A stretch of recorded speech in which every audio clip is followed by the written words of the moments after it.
សូមជូនរឿងស្គរហើយវិញ្ញាណភាគទី1កាលពីព្រេងណាយនៅក្នុងភូមិតូចមួយដែលមានវាលស្រែអមដោយពណ៌បៃតងនិងពណ៌មាសដែលមានក្មេងប្រុសម្នាក់ដែលកាត់ដោយជើងទទេនៅតាមផ្លូវកុមារនោះមានឈ្មោះថាវាសនាបានរស់នៅជាមួយនឹងសុបិនព្រមទាំងមានការចង់ដឹងចង់ឃើញនៅអ្វីផ្សេងថ្ងៃមួយកុមារវាសនាបានផ្លាស់ប្ដូរជីវិតគាត់និងចង់ដឹងអ្វីថ្មីនៅក្បែរនោះមានព្រៃដែលគេគ្រប់គ្នាមិនហ៊ានចូលនោះទេប៉ុន្តែដោយសារចិត្តចង់ដឹងចង់ឃើញរបស់វាសនាដែលបានធ្វើឲ្យគេមានភាពក្លាហានចូលទៅក្នុងព្រៃដោយគ្មានភាពស្ទាក់ស្ទើរនោះទេគេបានបោះជំហានទៅមុខជានិច្ចរហូតបានទៅដល់កន្លែងមួយដែលនៅក្រោមដីមានស្គរបុរាណមួយនៅក្នុងដី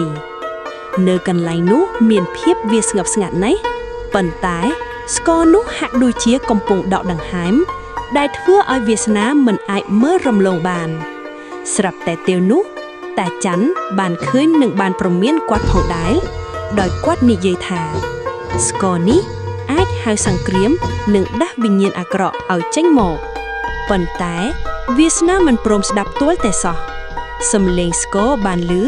ដោយសារវាសនាវាយវាធ្វើឲ្យសំឡេងនោះប្រៀបដូចនឹងចង្វាក់បេះដូងរបស់មនុស្សគ្រានោះដីចាប់ផ្ដើមរញ្ជួយឡើងដែលបានធ្វើឲ្យអ្វីមួយនៅទីនោះបានភ្ញាក់ឡើងព្រមទាំងបានដាស់វិញ្ញាណយោធាបុរាណឲ្យលេចចេញក្រៅតាមសំឡេងនៃការវាយស្គរពួកគេទាំងអស់ធ្វើចលនាដោយការបង្គាប់តាមសំឡេងស្គរគ្រានោះហើយទើបសង្គ្រាមបានវិលត្រឡប់មកម្ដងទៀតមនុស្សនៅក្នុងភូមិទាំងអស់ចាប់ផ្ដើមមានភាពភ័យខ្លាចដែលធ្វើឲ្យពួកគេរត់គេចដោយមិនដឹងមូលហេតុគ្រានោះធ្វើឲ្យវាសនាមើលឃើញអំណាចនៃស្គរបុរាណរាល់ពេលគេធ្វើឲ្យស្គរមានសំឡេងប្រៀបដូចជាការបញ្ជាវិញ្ញាណយោធាបុរាណទាំងអស់នោះឲ្យស្ដាប់តាមខ្លួនផងដែរវាសនាបានរីករាយនឹងអំណាចដែលខ្លួនបានមកពីស្គរដែលបានធ្វើឲ្យចិត្តគេបានផ្លាស់ប្ដូរដោយពុំដឹងថាសង្គ្រាមចាប់ផ្ដើមកើតឡើងវិញម្ដងទៀតហើយសំឡេងនៃលំពាំងនិងស្គរឮពេញដីប៉ុន្តែគ្មាននរណាបានឃើញឈាមដែលបង្ហាញឲ្យពួកគេឃើញគ្រានោះហើយដែលធ្វើឲ្យវាសនាគិតថាខ្លួនគេគឺជាវីរបុរស